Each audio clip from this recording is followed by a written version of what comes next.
And M. Esther Harding, psychologist, in her book Psychic Energy, she says, when the ego, in its determination to be master, removes itself too far from the instincts, it loses its contact with life stream within, with the life stream within. It becomes more and more shut up within itself, restricted to its own resources, which are at best very limited, so that in course of time the sap of life within it dries up. A life that is lived only within the precincts of the conscious ego becomes arid and sterile and stands in danger of death. That's Alvin Boyd Kuhn's mortification. You're living a psychic death, as millions upon millions of people are. Just take a look around you. What comes of all this rolling of beads, mantras, and bowing in front of altars, and the feet of these towel heads and mushroom men. And sages such as Blake and Wilhelm Reich and others knew that they were convinced that this is the road to utter destruction, not just for a single man, but for the whole of society.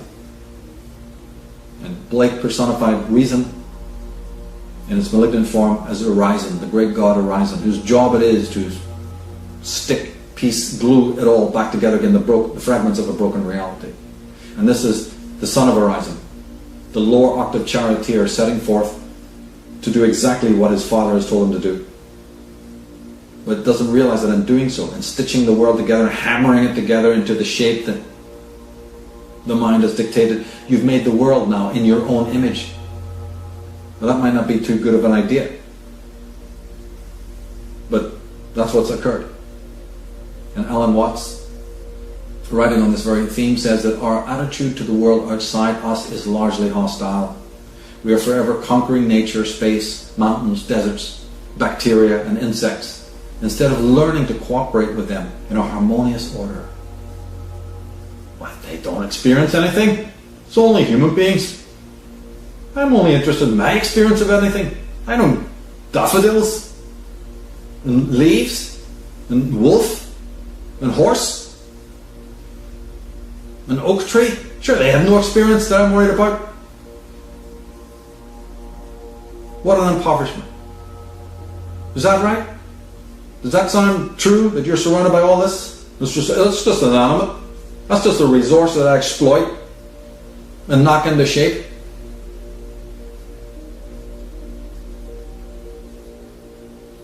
Well, there's your super rational tendency. So let's see how far it's going to get the human race.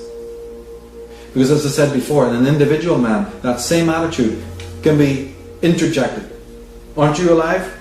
You think only your mind has experience? Your body is a living thing. If you turn that rigidity, that malignancy within, oh my God. Dehumanization, desensitization follows. And all the other neurosis and physical ailments you see that come to that. But unlike the reason, Blake is saying, imagination, in the totality of what that word means, and let's explore that for a minute, it doesn't penetrate and invade as a foreign entity. It's not murdering to dissect, as Wordsworth said. It's not seeking to keep itself apart on an Archimedean pedestal while it peers into reality. It's not keeping itself shielded as it looks at what life is. It's not insulated against what it experiences. In fact, imagination has all those capacities of blending, of integration, of empathy, which is vital for you to know that other things have an experience of life. Imagination, unlike reason, creates a true relationship with the thing that is being observed or understood, because it allows itself to participate, not just stand, as I said, rigidly, objectively. It seeks, but it also is open to receive what is happening in that environment. Like you walk into a desert, it has a different environment than if you're up at the Arctic. You're in a city, it has a different feel than if you're in a country lane. So are you morphing to each situation? Realizing that there are no permanent Archimedean points, and that you just can't remain adamantine like a block of marble, which most of these scientists and other religious types are doing, sectioned off from the world and making it in its own image. Thinking that human experience is all that matters, that there is only human experience, period. All sensitivity gone.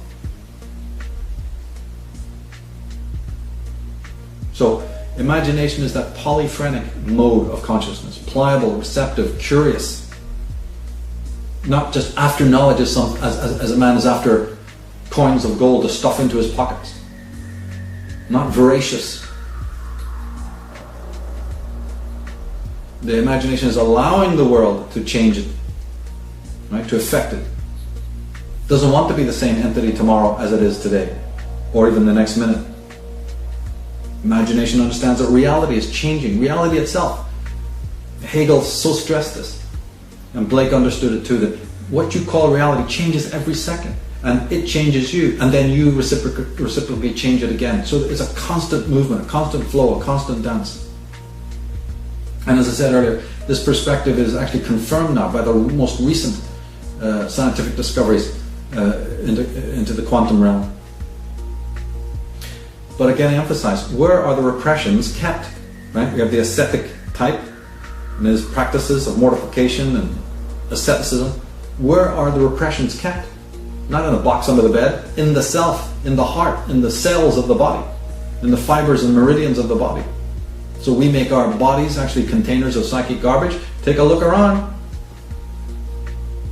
The repressed memories, the intolerable hurts and angers that we've repressed. It's okay to a degree, but chronically to do it all the time, that dissociation of repression, these become the coping mechanisms. The coping mechanisms, and then paradoxically they're undermining greater health, causing hardening of the body, as I said, and then illness and neurosis.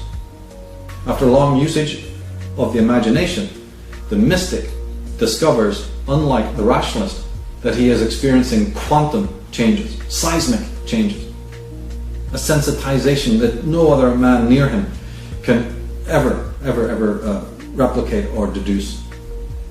The ego that once served the reason, how limiting that is, by problem solving and question making, like I said, the seeking, keep asking the questions and keep seeking the answers, round and round we go. Well, the ego, now the imagination, the ego becomes the servant of the imagination, becoming its agent, becoming an amplifier of the imperial self, not just of the pseudo-self. That's a completely different attunement, total different alignment to the natural order, to the Logos.